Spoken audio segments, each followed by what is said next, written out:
Baru-baru ni aku ada tengok FYP berkaitan dengan isu JKM, Jabatan Kebajikan Masyarakat. Lagi-lagi video aku pun ada FYP dan video ada seorang rakan kita, YB Viral, turut ke lapangan dan lihat situasi-situasi yang mana mereka yang susah, dan ada juga share berkaitan dengan isu-isu ini.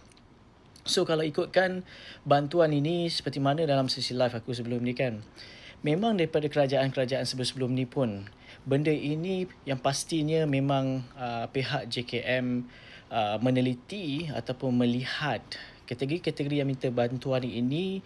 Kalau korang tanpa kroni, tanpa direkomend, of course memang susah guys.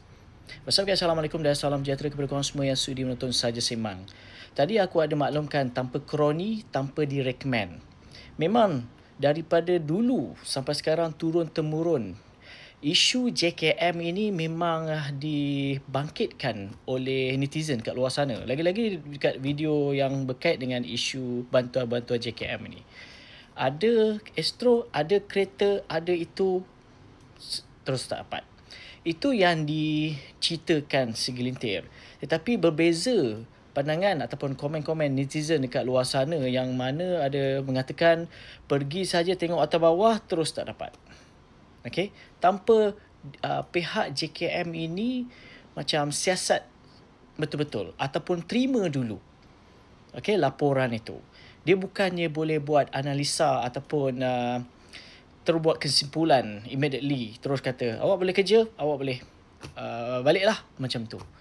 So saya haraplah pihak kementerian sendiri di bawah mana mereka punya organisasi ni, Jabatan Kebajikan Masyarakat ini, supaya lihat di lapangan ataupun mungkin adakan sedikit perjumpaan dekat orang kata staff-staff JKM ni, supaya mereka ini sedar, mereka ini dibayar untuk memberi servis, memberi panduan kepada mereka-mereka ini, supaya kalau macam ada perkara-perkara yang memerlukan bantuan, mereka adalah orang tengah yang menyalurkan, memudahkan urusan, bukan menyusahkan pihak-pihak ini. Jangan dah agak selesa di bawah Jabatan Kebajikan Masyarakat dengan gaji yang orang kata mungkin banyak dan sebagainya, yang membuatkan korang memperendahkan kategori-kategori yang mungkin kita tak tahu dari segi luaran. Of course mungkin nampak sihat, tetapi terima dulu laporan masalah dan lakukan siasatan ke lapangan. Aku tahu ada je pihak JKM memang lalui proses ini, tetapi tak semua. Okey? Selagi korang nampak ada kesusahan di peringkat bawahan, of course ada problem daripada pihak atasan. Sebab itulah aku daripada platform channel Saja Sembang ini melihat orang kata situasi begini, menggunakan platform ini untuk ceritakan supaya benda ini boleh viral kembali. Sebab benda ini bukannya benda yang boleh dikatakan main-main oleh segelintir pekerja-pekerja ataupun staff-staff JKM sendiri. Okey? Yang boleh merasa benda ini macam tak apa. Tak boleh tak apa. Benda ini kena ambil serius.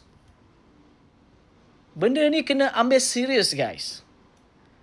Korang dibayar gaji untuk memberi servis ini kepada pihak yang sepatutnya menerima bantuan ini. Korang tak boleh buat kesimpulan. Korang bukannya robot. Korang bukannya AI.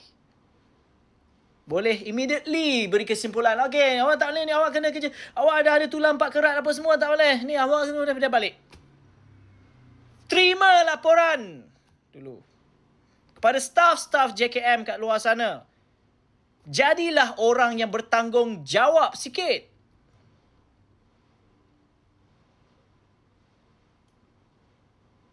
Aku buat video ini, gunakan platform ini supaya benda ini boleh didengari. Wakil suara golongan-golongan yang betul-betul memerlukan. Okey? Yang betul-betul memerlukan. Yang propa yang berlakon itu tolak tepi. Ini yang betul-betul memerlukan tetapi diperendahkan oleh mungkin Tak semualah staff-staff JKM. Tapi kalau dapat tahu, kalau satu hari nanti, kalau aku pergi kat sana, cuba membuat satu drama, berkemungkinan kat situlah kita boleh lihat bagaimana korang, orang kata, korang sendiri sebagai staff JKN melayan orang-orang begini. Memang ada setengah aku tengok ada orang komen kata, tak boleh berlakon lah, tak boleh berlakon pula, tak boleh nak rakam video dan sebagainya supaya korang boleh buat drama korang, okay, dengan orang-orang macam ni. Ingat, aku beritahu korang, sekiranya ada orang susah di peringkat bawahan itu, dalam satu negara ke, satu apa ke, okay, selagi itulah ada orang pihak atasan yang sebenarnya, orang kata, ada masalah. Okay, tonggang terbalik semayang sekalipun, kalau kau tak lihat kepada orang bawahan, semoga Allah sedarkan korang sebenarnya. Semoga Allah sedarkan kita semua. Jentik diri kita ini supaya kita sama-sama gunakan apa yang kita boleh suarakan bagi pihak mereka yang susah. Itu sahaja perkongsian. Aku Faizwan. Assalamualaikum.